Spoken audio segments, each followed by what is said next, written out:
Bonjour et bienvenue sur Prof Express. En réponse à la question que je vous posais sur le blog, voici en vidéo et grâce au logiciel GeoGebra comment déterminer le rôle de A et de B dans une fonction affine qui s'exprime f de x égale ax plus b. Dans cette vidéo, il va y avoir quelques calculs. Alors je vous conseille de mettre la vidéo sur pause de temps en temps pour effectuer les calculs vous-même. Commençons. Déterminer le rôle de B, ça va vouloir dire dans les calculs isoler B. Et déterminer le rôle de A, isoler A. Si vous avez déjà quelques idées par vous-même, n'hésitez pas à mettre cette vidéo en pause et à commencer à faire des calculs. Moi je vous propose la chose suivante. Pour isoler B, faire f de 0. La fonction f de x égale ax plus b, donc f de 0 c'est, en remplaçant x par 0, a fois 0 plus b. A fois 0 est égal à 0, le terme s'annule, et donc ça c'est égal à b. Ça veut dire, si f de 0 égale b, que le point b est l'image de 0 par la fonction affine, et donc que le point 0b appartient à la représentation graphique de la fonction f. Essayons d'illustrer cette situation. Ici un repère orthonormé, j'ai dessiné l'origine. Le fait que le point 0b appartient à la représentation graphique de f veut dire que ce point d'ordonnée b va être un point où la représentation graphique va passer.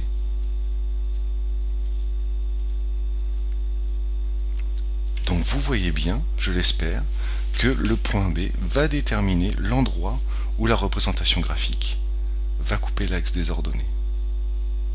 Continuons en isolant A.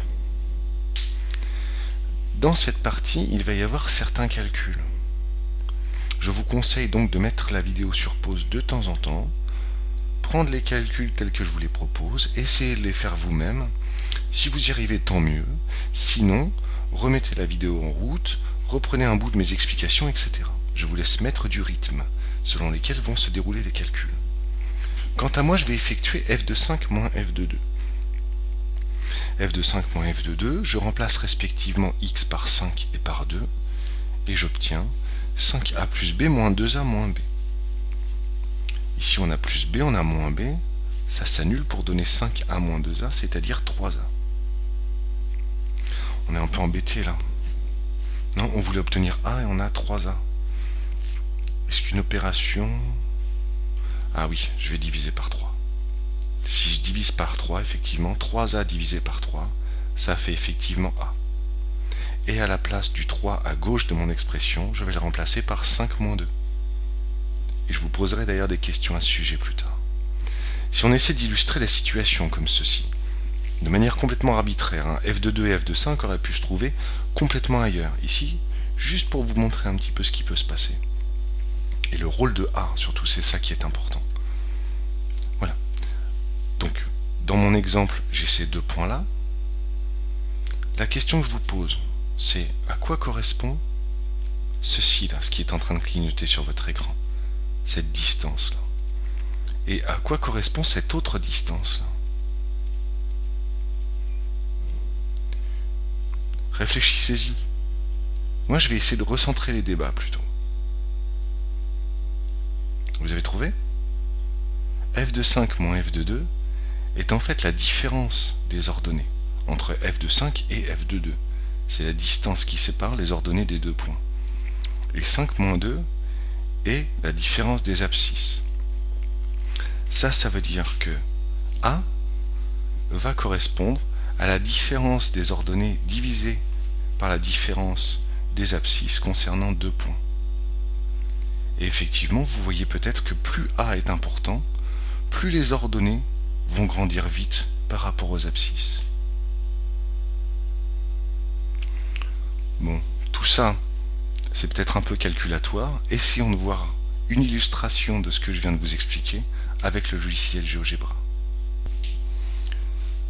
Voici le fichier GeoGebra tel que je vous le proposais dans mon article sur le blog de Prof Express. Manipulons ensemble Si vous voulez le faire de votre côté, hein, le fichier est à votre disposition. Pour commencer, le point B, dans l'ordre qu'on a essayé de le faire à l'instant. Vous voyez qu'effectivement, plus le point B augmente, plus la représentation de la fonction affine coupe l'axe des ordonnées en haut. Et d'ailleurs, cas particulier, quand b égale 0, c'est-à-dire quand ax plus b devient ax, et quand la fonction affine est une fonction linéaire, vous voyez qu'effectivement, la droite passe par l'origine.